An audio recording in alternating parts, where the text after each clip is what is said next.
The money is the blood of all business. That keeps everything. That's the engine, because you got to have blood to continue to run, right? Mm-hmm. So, behind everything, your financials, you want your financials to be on point. Today, we have about $100 million in assets, and I just retired not even a year ago. And I was able, I had my head down, full-time soldier, and also a full-time CEO, all right, and a father. And that was hard. I'm not going to lie. I'm not going to sit here and tell you it's easy. There's a lot of things, right? So, but you got to...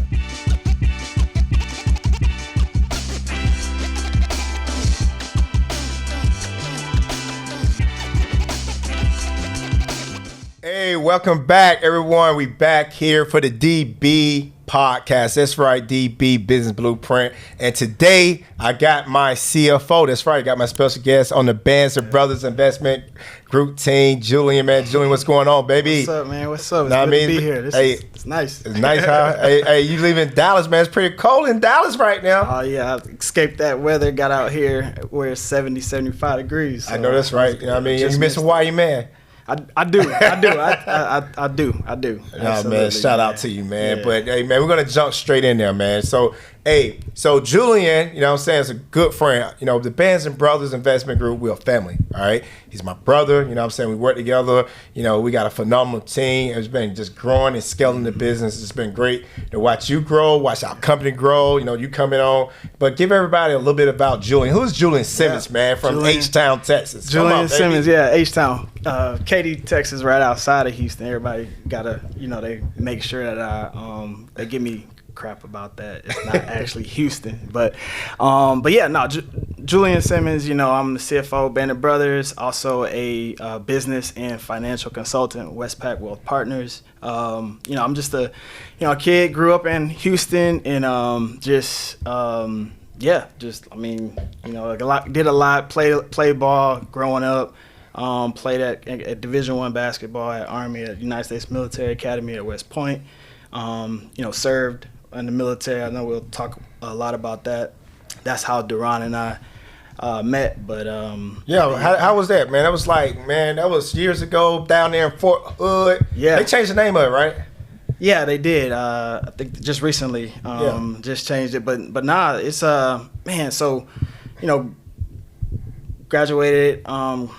Commissioned in 2012 from United States Military Academy, got to Fort Hood, Texas, first duty station. I was an economics major, so I was always thinking a little bit different as far as what I wanted to do and as far as investing and things. So bought the first house at Fort Hood, spent a lot of time there. Working, as a second lieutenant, platoon leader, in logistics. Deployments. Grinding. Couple deployments, and just really got a chance. The way we met, actually, though, is I got a chance to see Duran, and he used to brief the general that I used to work for. So I was an aide de camp, and every time my boss would need something from an HR perspective, he would always call Duran. So we got to know each other like that, and then. I found out I was, coming out to Hawaii. So obviously, first person I hit up is my boy, D, and just let him know, hey man, I'm coming out there, and so when I got out here, we was able to connect quite a bit, and just, I had already seen. I'll kind of go back a little bit. As an economics major, I kind of saw the world a lot different, and.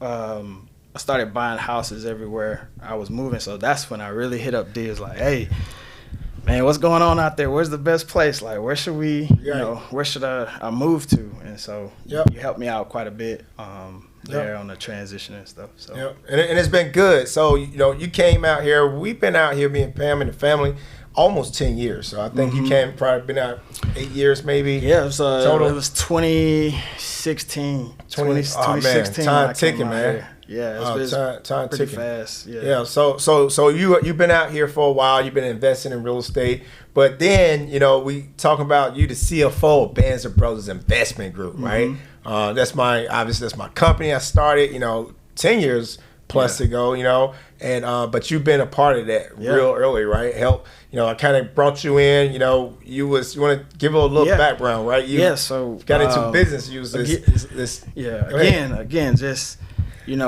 got moved around, did a couple deployments and everything. And, when I got out here to Hawaii, really just was trying to figure out, what is it that I want to do? What is it I want to do? As I was moving up real fast, doing well in the military. I got company command, which is a big, it's a big deal in the military once you become a captain. Absolutely. So, but I realized, I was in a lot of those meetings, and I was just realized, man, this isn't exactly what I want to do. This isn't what I want to do. I want to transition out, get into business, because I had learned and, just, as an economics major, and also just, just through life, I started to study wealth. Right. And how wealth is made. Yep. And that was a hobby, right?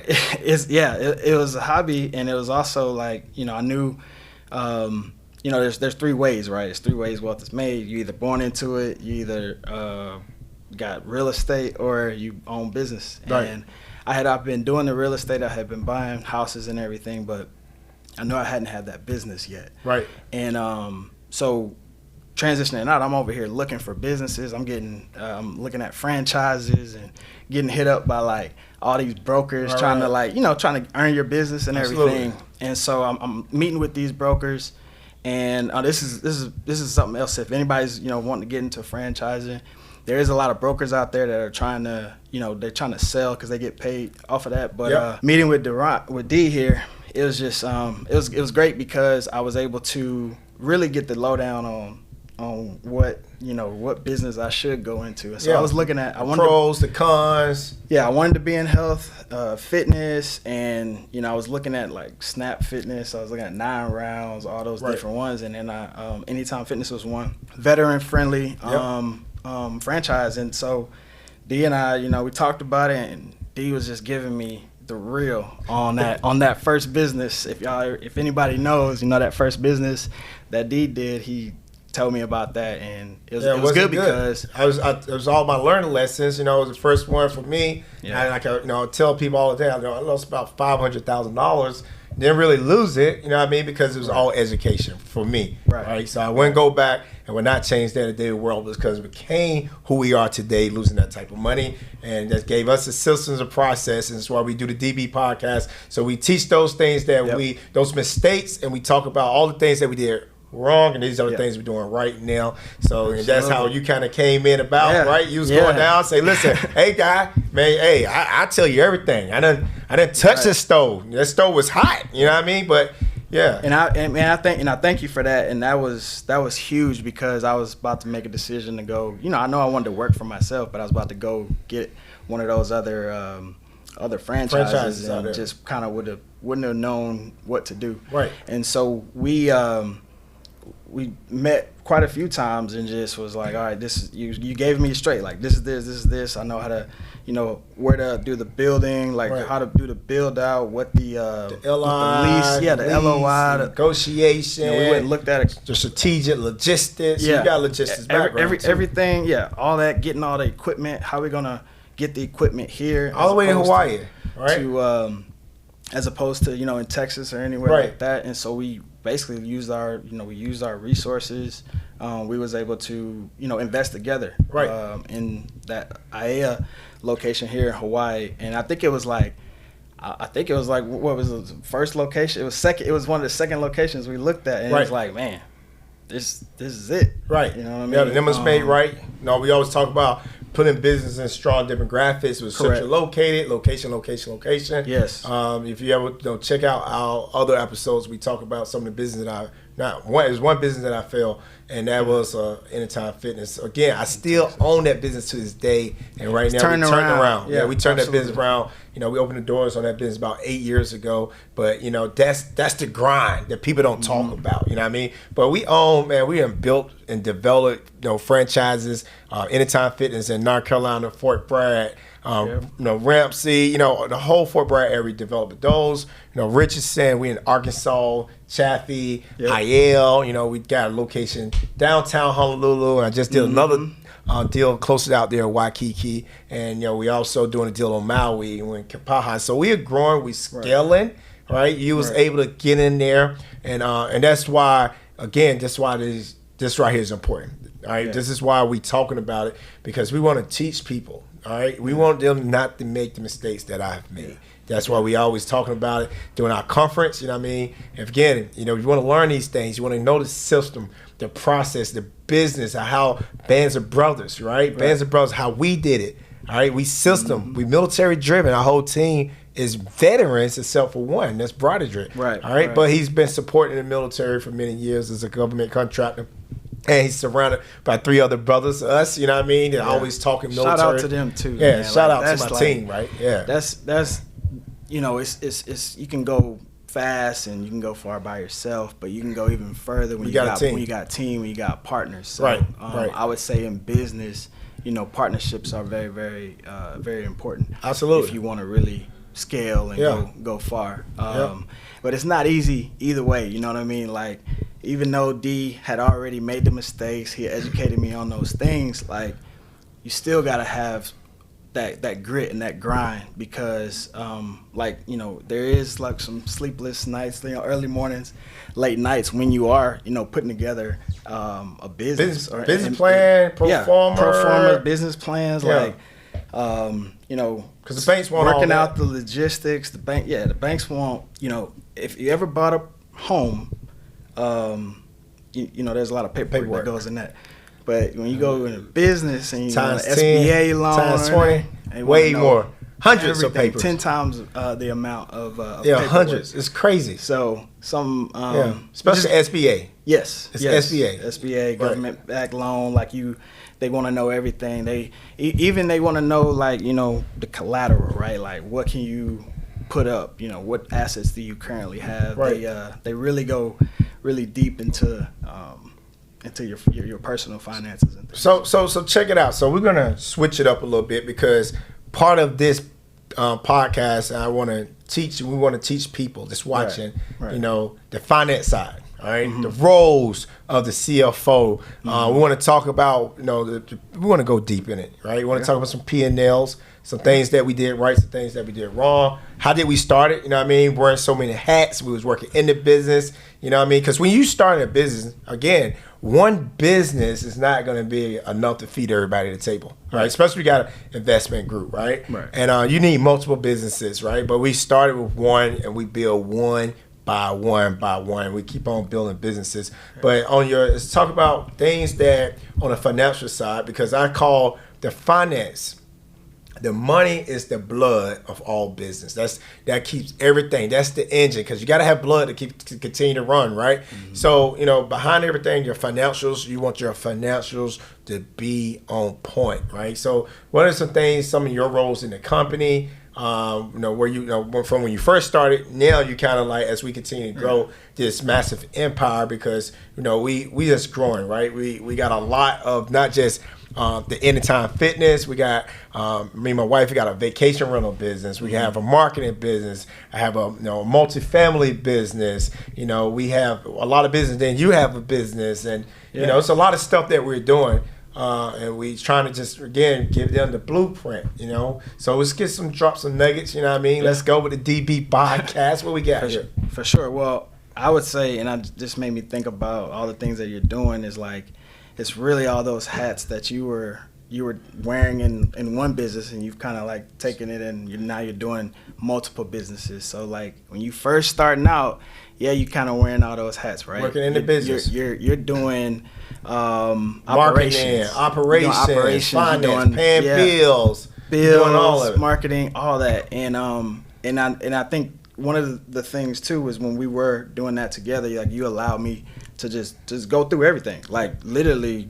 Hey, touch everything. Touch the operations, touch the finance, touching the, you're paying bills, touching the employees, hiring employees, like, you just touch everything. Right. And so working in the business, deep. and then you start to, you stabilize once you've hit a certain point.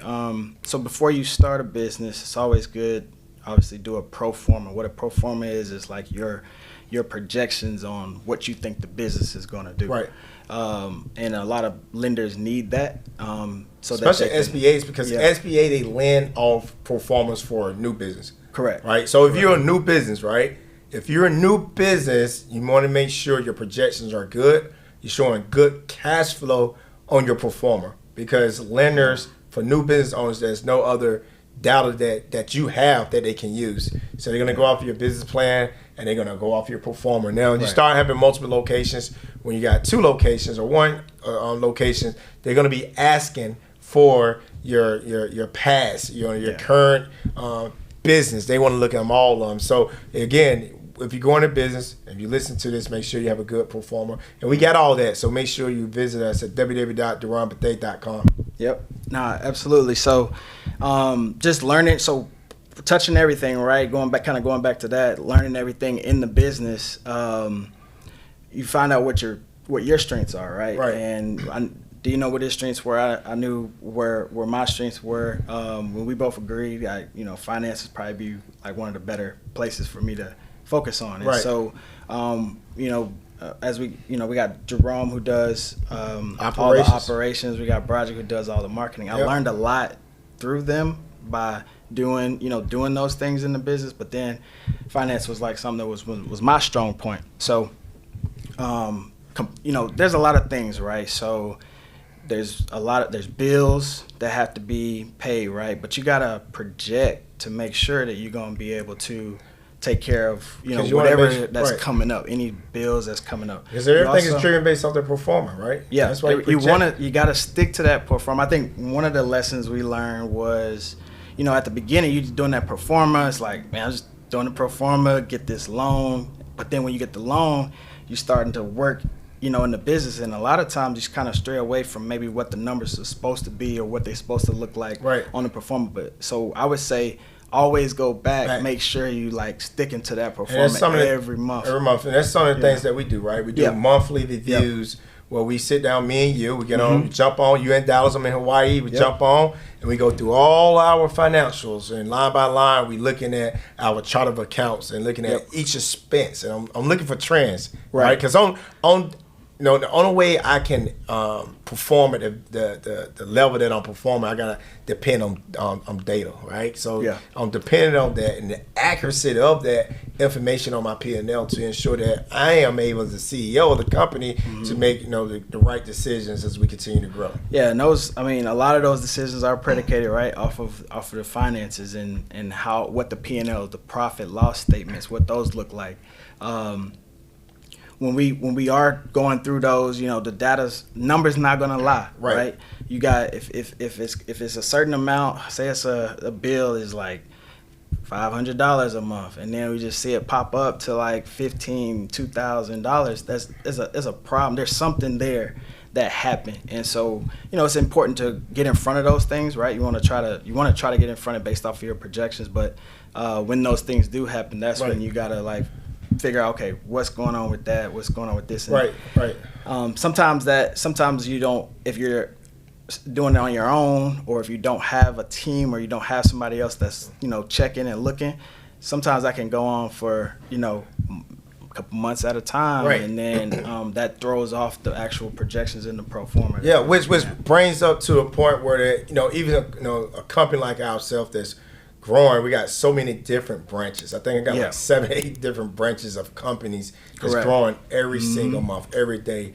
Everything is growing, and it's because of what we're doing, what we implementing, those systems and process. But I want to back it up a little bit, because there's someone's watching this right now, and they say, "Man, okay, how do I get help?" Right? As far as how do I get help with my bookkeeping and things like that, because even though you're the CFO, right, your time, I need you to more focus on strategic stuff, strategic planning on the financial side. But bookkeeping is something that we outsource, right? So let's talk about that a little bit, how we are able to outsource, which company that we use, which et cetera is, and how's that process? Because someone is out here looking, they already got a business, and you just say, man, I need somebody to do my books, at a reasonable cost. And we're going to talk about that process for sure. Yeah, so definitely want to outsource that if that's not your strong point, right? So if you have somebody who is good at that, or somebody who's, certified in accounting, that would be something good for them. And so the company that we use is Ceteris.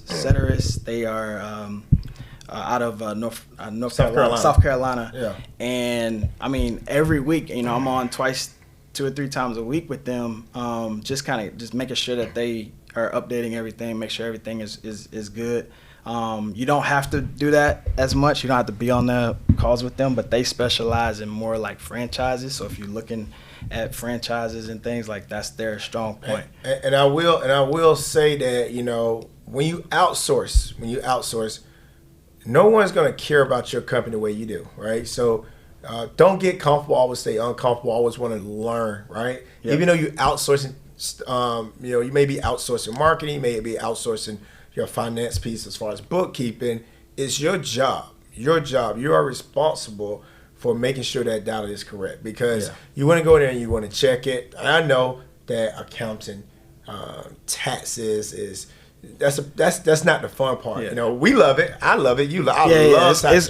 It's good to see. Like it's good. When you really able to see, like, okay, how much am I actually saving on taxes? You know what I mean? How like we like those things, right? Right. But that's a great point as far as like making sure that you stay on top of those bookkeepers and make sure they're not just coding certain things a certain way. Right. And then just it is a lot on us too, though, making sure they have that access and making sure that they just basically putting all the right expenses, categorizing everything. So make sure we got the right assets on our balance sheet, right? Yeah. Because that balance sheet, we got to make sure everything lines up, because we need those depreciations for our taxes, right? Which kind of goes in hand with we talking about businesses and growing, and I was able to build a business on active duty military, right? Mm-hmm. Today we have about $100 million in assets, and I just retired not even a year ago, and I was able. I had my head down,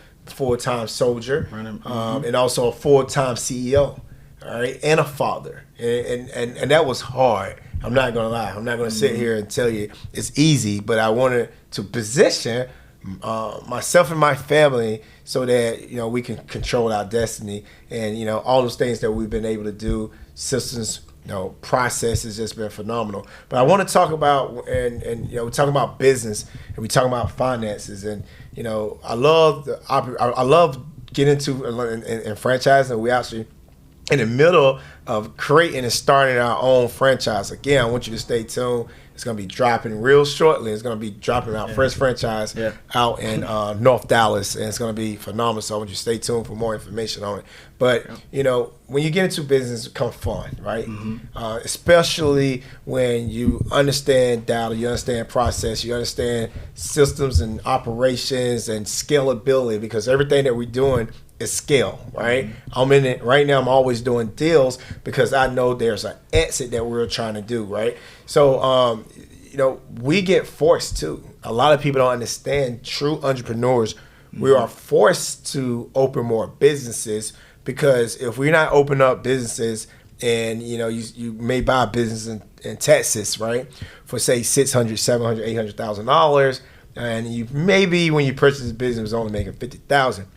But because you went in there, all right, and you've been watching the podcast, and you came to the conference, and we gave you the tools, and you've been able to take that business from $50,000, all right, to $150,000, $150,000 to $200,000. What's going to happen is you're going to run out of depreciation, right? So naturally in business, as we continue to grow, as we continue to scale, as we continue to make money, the best way to continue to grow and scale your business is, again, I always tell everyone, you pay what you're supposed to, not a penny more to the IRS, and that will force us as business owners. What we do is we go out and we buy more businesses, because we buy more businesses that give us tons of tax benefits, which will keep our profits, right? We still have those profits, but will help offset our taxes and things like that. So that's one of the things that we do, and the reason that we are able to scale financially. We're talking about your roles as a CFO, but I want to get in things too. I want to make sure people stay out of trouble, right? So what things they should be tracking because that's something that we got all these different entities, all these different sources of income. We're talking about compliance now. Yeah. Right? Yeah. No, we got business in different states. There's a lot of things to track to make sure. Again, nobody's going to care about your business. IRS ain't going to care about your accounting. They're going to come to you, right?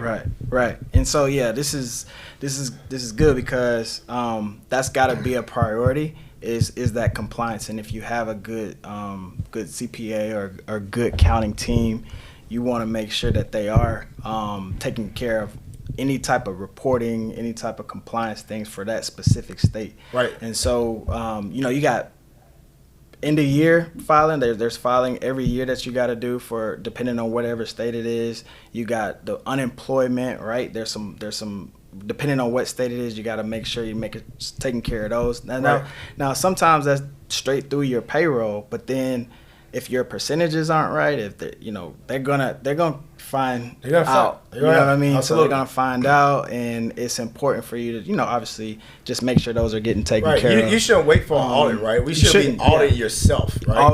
Always got to be ahead, anticipate, right, and be ahead of what could potentially occur. But there's so we have like each business, each state requires different types of reporting. So we got I got like a spreadsheet of just all these different types of reporting things. I mean, you got the IRS, you got the federal taxes, you got the state taxes, you got the franchise. One state might be, general exercise tax. Like here, Hawaii. Another state calls it something different. But we got TAT tax out here, transit tax. All these businesses got so many different sales and use tax, you know what I mean, and then just there's workforce commission or a different state, but it's unemployment, it's a different name. So, it's a lot of reporting, a lot of compliance things and then there's a new one now that like the government is very new, so there's not a lot of information on it, but we did just see it's the BOI. The BOI. Mm-hmm. It's a BIO. Or is it BOI? Oh, it's a BOI. And it's well, you got to register your entity through the Treasury Department. Correct. And so that's another thing where they're starting to crack down on a lot of and it's going to be like $5,000 or something. I don't know if it's a month or year. It's going to be the penalty. So if you're not doing it. So if you got an LLC where you're LC, partnership, S corp, C corp, a trust, you have to register that out. So you want to make sure that you are doing that. But absolutely, that's something that's another thing we got to add on the list to do. I mean, we got to go in and register all these entities that we got, because we got entities set up in Delaware, Carolinas, Texas, Wyoming, and making sure that you're updated. Say you do have some type of partnership, and I think this is key, right? Is not holding everything kind of in your personal name. You want to make sure that you have an entity that owns your interest within a certain LLC or whatever that said partnership LLC is. Right. So absolutely, and which goes back to your, obviously you're the CFO here in our company, right? But also your background, like again, you West Point, you went and got your economics major, and now you CFO of the company, and then now you doing what you love doing, helping others with their finances, their strategies and planning, and it's been great because you with Westpac, right? So so tell a little bit more about what you do, right? And how we are able, because I would say you live in my dream, because I want to be a financial advisor. But like, man, I'm going to keep on getting this money. Julian, he's going out there, he's doing great things. But let's talk about that, though. So I got here in 2016. Westpac was one of the first companies that, I met a guy named Chris Chow, partner, colleague of mine. But we just connected because we were just a little bit more advanced at a financial seminar that we went to. Right. And, I sat down with them. I went over, showed them everything that I had been doing, buying real estate, my investments and everything. And, it was good that I had already started a lot of businesses, but it was just the way it was structured.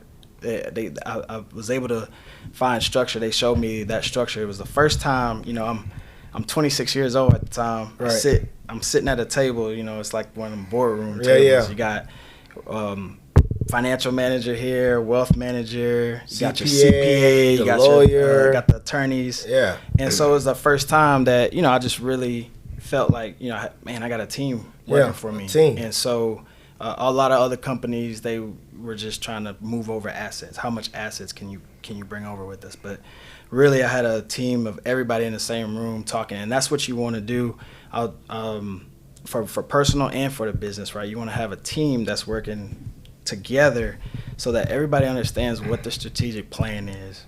Right. Dee was talking about saving on, you know, taxes earlier.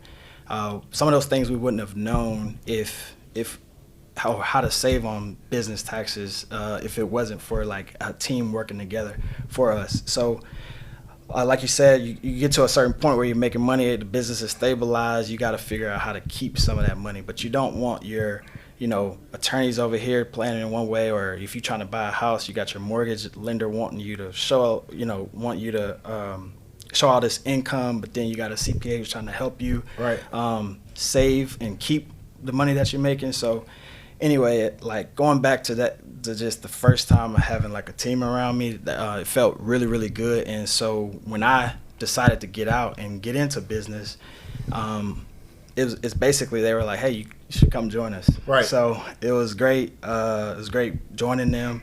And so now I've been able to apply all the principles, business planning, tax planning, tax strategies. You said something. You said principles, right? What is principles?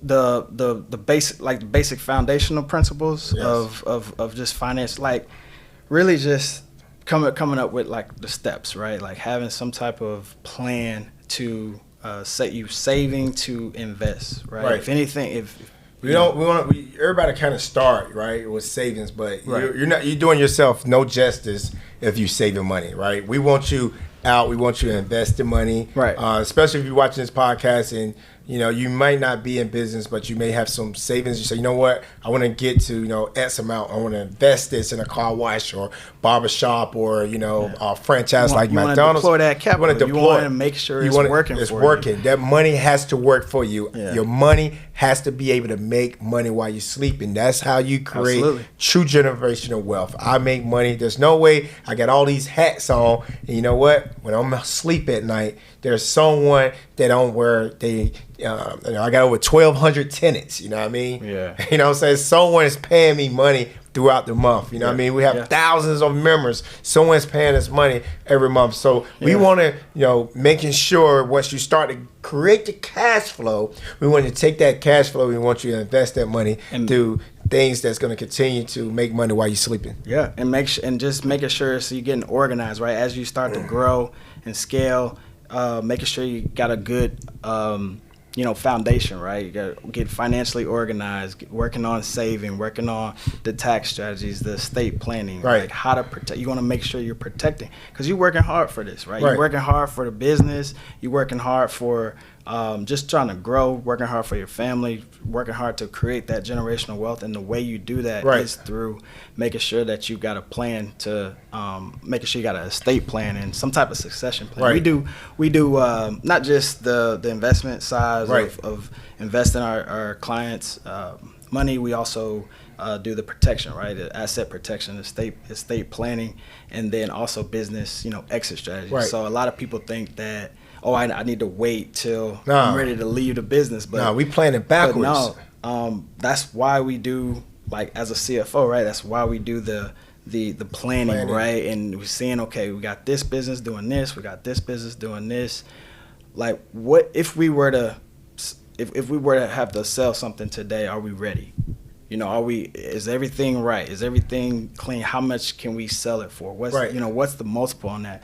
Well, you don't want to wait till the end. Right. You don't want to wait till you're getting ready to I feel like I want to retire. No. Right. It's planning that has to happen, while you're actually operating in your business. That's great. And it's just been great. It's just been good for our business.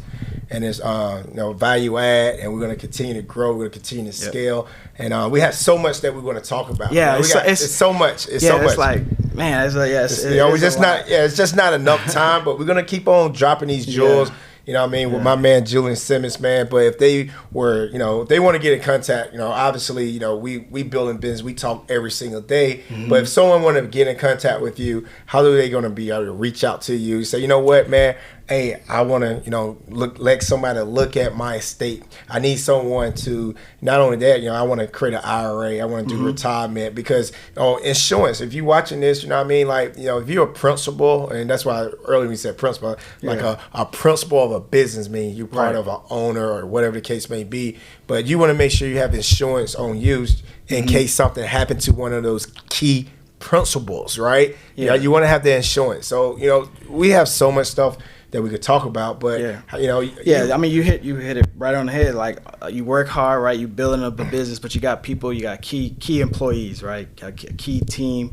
You want to make sure that there's so many strategies, so many things to keep them, like retention plans. We do executive bonus plans. I mean, it's a lot of strategies, a lot of things you can do to that people don't even know about. It's like people just don't know about it, man. And we got to let our people know, man. If you watching, you want to make sure you got all your stuff just right, all the ready. Right documents, buy sell agreements. Absolutely. So much we can talk about. Right. Be proactive, right? Not reactive. You know what I mean? Especially in business, right? Because again, I'm gonna keep on telling you, you know, most businesses only like 30% of business lasts past 10 years. Right. And they shut down their doors because a lot, again, they run out of cash, no marketing, you know, no systems, no processes and things like that. But and I think, you know, we got clients for, you know, you don't have to feel like, oh, you got to have wealth right now or you got to be rich or whatever that may be for you. You don't have to wait or to do that. Like, we got clients that starting out, you know, getting out of college, going into residency, or, you know, just starting up their careers, all the way up to, you know, multi-billionaires who are clients of our company. So, in those strategies, it's good to start early, so you're not having to you wait till you amass all this, then it costs more for you to get your trust together, get your estate plan together. So, but yeah, I mean, I'm on LinkedIn. I'm also, you know, I'm on Instagram. I'm also, you know, we have a website and everything. I think we could probably put it in the BOBinvestmentgroup.com. Yeah, absolutely. So we could put all that in there so they can, you know, get in contact with myself. Absolutely. To start that planning process, because it's never too early to start planning, and I think it's important to just start planning as early as possible. On your journey. So but it's something like, man, this is great. It's so many things that we could talk about. We could keep going on and on. But so hey, listen, check it out, man. It's great, man. Been a great partner, a friend, a brother, man. We about to go out of here next week. We're gonna be going to Vancouver, right? And we also looking in, you know, talk about investing internationally, going out to Dubai. You know, we're just working on a whole lot of things, man. But look, that's all we got, man. Appreciate you coming through. Hey, check it out, man. We're gonna go ahead and end this with the DB podcast, man. You get it, you see it. If you like it, share it, turn on the notifications. Let's go. Roll to 100. Streams of income. Let's get it. Peace.